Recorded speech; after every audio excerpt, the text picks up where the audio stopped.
Bharat engineering అద్భుతాలకు care of address గా మారుతుందా? ఒక్కసారి ఈ నిర్మాణాన్ని చూడండి.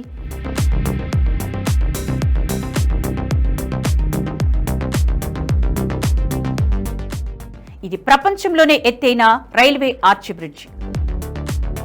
దీని పేరు చినాబ్ రైల్వే బ్రిడ్జ్. 272 కిలోమీటర్ల పొడవైన Udhampur, Srinagar, Baramulla rail link project భాగంగా భారత ప్రభుత్వం ఈ వంతెనను నిర్మించింది. జమ్మూ కాశ్మీర్లోని రియాసీ జిల్లాలో చినాబ్ నదిపై నిర్మించిన ఈ బ్రిడ్జ్ భారతీయ రైల్వేల చరిత్రలో ఇదో మహాద్భుతం. ప్రపంచానికి పెద్దన్నగా విర్రవీగే అమెరికా ఇంజనీరింగ్ సామర్థ్యంలో రారాజుగా బిల్డప్ ఇచ్చే చైనాకు సైతం సాధ్యం కాని ఇంజనీరింగ్ అద్భుతం. 5 కుతుబ్ మినార్లను ఒకదానిపై ఒకటి నిలబెడితే ఎంత ఎత్తు ఉంటుందో అంత హైట్లో చినాబ్ వంతెన నిర్మాణం జరిగింది. ఒక్క మాటలో చెప్పాలంటే దీని ఎత్తు ఈఫిల్ టవర్ కంటే కూడా 35 మీటర్లు ఎక్కువే. రివర్ బెడ్ నుంచి ఏకంగా 359 మీటర్ల ఎత్తులో ఈ బ్రిడ్జిని నిర్మించారు. అంత ఎత్తులో కూడా గంటలకు 266 కిలోమీటర్ల వేగంతో గాలులు వీచినా ఈ వంతెన మాత్రం చెక్కు చెదరదు.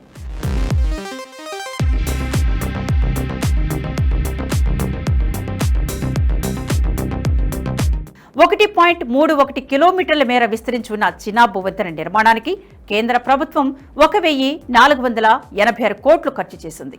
చినాబ్ బ్రిడ్జికు సంబంధించిన విశేషాలు ఇంకా చాలానే ఉన్నాయి.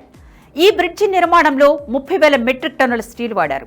ఈ బ్రిడ్జి ఆర్చి ఫౌండేషన్ ఒక ఫుట్బాల్ కోర్టులో 3వ వంతు ఉంటుంది. దేశ రాజధాని న్యూఢిల్లీతో కాశ్మీర్ అనుసంధానం చేసే ఉధంపూర్, శ్రీనగర్, బారాముల్లా రైల్ లింక్ మార్గంలో ఏకంగా 36 టన్నెల్స్ నిర్మించారు. ఇది మరో అద్భుతం. ఈ టన్నెల్స్ పొడవే 119 కిలోమీటర్లు. అంతేకాదు కొండలు, లోయల మీదుగా సాగే ఈ రైలు మార్గంలో 1000కి పైగా వంతెనలు నిర్మించారు. ఈ బ్రిడ్జి వల్ల కాత్రా నుంచి శ్రీనగర్కు ప్రయాణ సమయం 3 గంటలకు తగ్గిపోయింది. ప్రపంచ రికార్డును సొంతం చేసుకున్న చినాబ్ బ్రిడ్జ్ భారత స్వదేశీ విజ్ఞానానికి తార్కాణం. ప్రధాని నరేంద్ర మోదీ ఈ నెల 6వ తేదీ శుక్రవారం నాడు ఈ రైల్ నెట్వర్క్ను జాతికి అంకితం చేయనున్నారు. కాత్రా, శ్రీనగర్ మధ్య వందే భారత్ ఎక్స్ప్రెస్ ను జెండా ఊపి ప్రారంభించనున్నారు. జమ్మూ కాశ్మీర్ మధ్య నడవనున్న తొలి రైలు ఇదే కావడం మరో రికార్డు. ఆర్టికల్ 370 రద్దు తర్వాత కాశ్మీర్ ఎలా అభివృద్ధి చెందుతుందో చెప్పడానికి ఈ రైల్వే మార్గాన్ని మించిన ఉదాహరణ ఉండదేమో. నిజానికి జమ్మూ కాశ్మీర్ను భారతీయ రైల్వే నెట్వర్క్తో కలపడం అనేది 100 ఏళ్ల క్రితం నాటి కల. బ్రిటిష్ కాలంలోనే ఈ ప్రాజెక్టుకు పునాది పడినా కార్యరూపం దాల్చలేదు. ఇప్పుడు మోదీ ప్రభుత్వ హయాంలో ఆ 100 ఏళ్ల కల నిజం కాబోతుంది. జమ్మూ శ్రీనగర్ రైలు లింక్ ప్రాజెక్టుకు తొలిసారిగా 1892 మార్చి 1న మహారాజా ప్రతాప్ సింగ్ పునాదిరాయి వేశారు. ఆ తర్వాత 1898లో మహారాజా రణబీర్ సింగ్ ఫౌండేషన్ స్టోన్ వేశారు. పంజాబ్ను శ్రీనగర్, కశ్మీర్లోతో కలపడానికి అప్పట్లో 4 మార్గాలను సెలెక్ట్ చేశారు.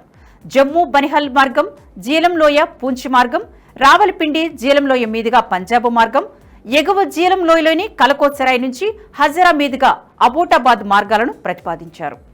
మీటర్, బ్రాడ్ గేజ్ ట్రాక్ల నిర్మాణం కోసం సర్వేలు చేశారు. అయితే ఆ ప్రణాళికలన్నీ అటకెక్కాయి. 1905లో బ్రిటిష్ పాలకులు ప్రాజెక్టు ప్రతిపాదనలు పరిశీలించారు. రియాసీ మీదుగా జమ్మూ శ్రీనగర్ మధ్య రైల్వే లైన్ నిర్మాణానికి ఆనాడు మహారాజా ప్రతాప్ సింగ్ తమ సమ్మతిని తెలియజేశారు. పీర్ పంజాల్ పర్వత శ్రేణిని దాటేందుకు నారో గేజ్ ట్రాక్ ను నిర్మించాలని భావించారు. ఈ ప్రతిపాదనలు కూడా కార్యరూపం దాల్చలేదు. దేశానికి స్వాతంత్ర్యం వచ్చిన తర్వాత కూడా ఈ ప్రాజెక్టు ప్రతిపాదనలు పాలకులు పట్టించుకోలేదు. 1981లో నాటి ఇందిరాగాంధీ ప్రభుత్వం జమ్మూ ఉధంపూర్ లింకు ప్రాజెక్టుకు ఆమోదం తెలిపారు. కానీ ప్రాజెక్టు మాత్రం పట్టాలెక్కలేదు. 1994-95 ప్రాంతంలో నాటి ప్రధాని దివంగత పివి నరసింహారావు ఈ ప్రాజెక్టు ఆవశ్యకతను గుర్తించారు. ఉధంపూర్, శ్రీనగర్, బారాముల్లా మధ్య తుది రైలు లింక్ ప్రాజెక్టును మంజూరు చేశారు. ఆ తర్వాత 2002లో నాటి ప్రధాని దివంగత అటల్ బిహారీ వాజ్పేయి ఈ ప్రాజెక్టును జాతీయ ప్రాజెక్టుగా ప్రకటించారు. అయితే ఆ తర్వాత గద్దెనెక్కిన యూపీఏ ప్రభుత్వం ప్రాజెక్టు వైపు కన్నెత్తి కూడా చూడలేదు. 2014లో ప్రధాని నరేంద్ర మోదీ ప్రధానిగా పగ్గాలు చేపట్టిన తర్వాత ప్రాజెక్టులో కదలిక వచ్చింది. ఆర్టికల్ 370 రద్దు తర్వాత నిర్మాణం వేగవంతమైంది. ఇప్పుడు నిర్మాణం పూర్తి చేసుకుని ప్రారంభోత్సవానికి ముస్తాబైంది. చినాబ్ వంతెన జమ్మూ కాశ్మీర్ భద్రత, ఆర్థిక అభివృద్ధికి ఓ చుక్కానిలా మారబోతుందని చెప్పడంలో ఎలాంటి అతిశయోక్తి లేదు. ఉద్రిక్తతల వేళ పాకిస్తాన్ సరిహద్దులకు సమీప రాష్ట్రాల నుంచి సైన్యాన్ని తరలించాలంటే ఒకప్పుడు రోజుల తరబడి ప్రయాణించాల్సి వచ్చేది. చినాబ్ వంతెన వల్ల ఇకపై కొన్ని గంటల్లోపే ఆర్మీ శ్రీనగర్ చేరుకుంటుంది. మొన్నటికి మొన్న ఆపరేషన్ సింధూర్ సందర్భంగా ఈ వంతెన మీదుగా మన జవాన్లు శీఘ్రగతిన శ్రీనగర్కు చేరుకున్నారు. ఇలా దేశ భద్రత విషయంలోనే కాదు, టూరిజం, వ్యవసాయం, ఆర్థిక అభివృద్ధికి చినాబ్ వంతెన ఎంతగానో తోడ్పాటును అందించనుంది.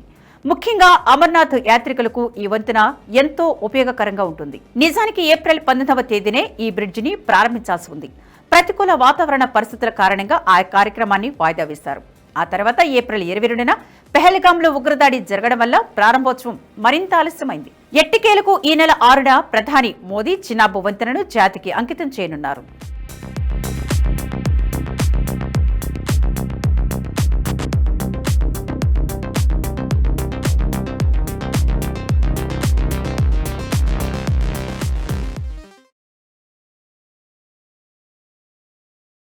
ఈ వీడియో మీకు నచ్చినట్టయితే లైక్ చేయండి, 10 మందికి షేర్ చేయండి. అలాగే కామెంట్ల రూపంలో మీ అభిప్రాయాలను మాతో పంచుకోండి. Nationalist hub group of channels ను సబ్స్క్రైబ్ చేసుకుని తెలుగునాట జాతీయవాద జర్నలిజాన్ని ప్రోత్సహించండి. ఈ వీడియో కింద ఉన్న బెల్ ఐకాన్ పై క్లిక్ చేయడం మర్చిపోవద్దు.